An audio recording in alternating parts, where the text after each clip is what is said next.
Hi all, and welcome back to the channel. I did buy Battlefield 6, but then I saw that the Scouring was on sale, and I'd had that one on my wish list for a while. So, here we are.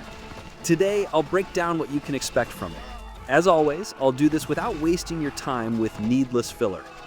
The developer calls it a next-generation RTS, which I always found a bit confusing because the rest of the Steam page doesn't really say what that means.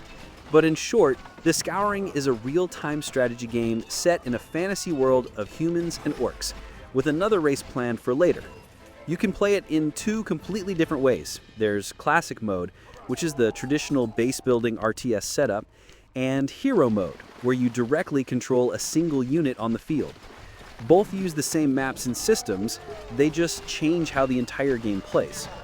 Let's start with Classic Mode. You begin with a town hall, a few workers, and some basic resources like gold and wood. From there, you build your base, expand your economy, and train troops. It's a straightforward loop: gather, build, expand, and fight. It feels somewhere between Warcraft 3 and Age of Empires, but with one twist. At night, you can be attacked by undead or goblins, depending on what you've set before the match. It doesn't completely change the formula, but it keeps you on your toes since you can't only plan around your main enemy.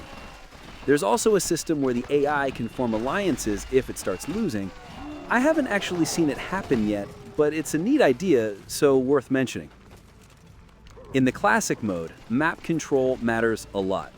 Clearing neutral camps gives you gold and room to expand, while defending your economy is key since resources do run out. You're constantly balancing growth and defense, and depending on the map size, fights can turn from small skirmishes into full-scale sieges. Then there's Hero Mode, which changes the focus. Instead of managing everything from above, you take control of one main character directly on the battlefield.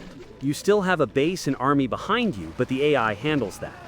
Your hero levels up, learns abilities, and finds gear as you play, basically swapping most of the strategic layer for a lighter RPG one. You can let troops follow you though, so you still have control over the pacing of the match. Regardless, it's a much simpler mode overall, at least in its current early access state. The base mechanics are there, but you can tell it's still being built out and tweaked.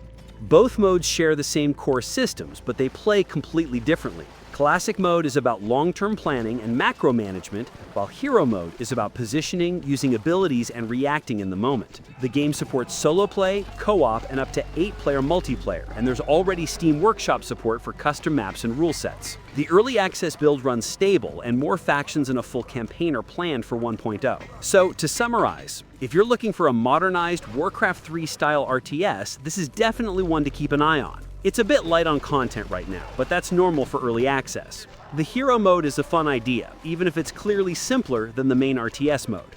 That was it. Did you play the Scouring? Let me know in the comments what you think. If you like videos that don't waste your time, please consider liking and subscribing. Thanks for watching, and I'll see you in the next one.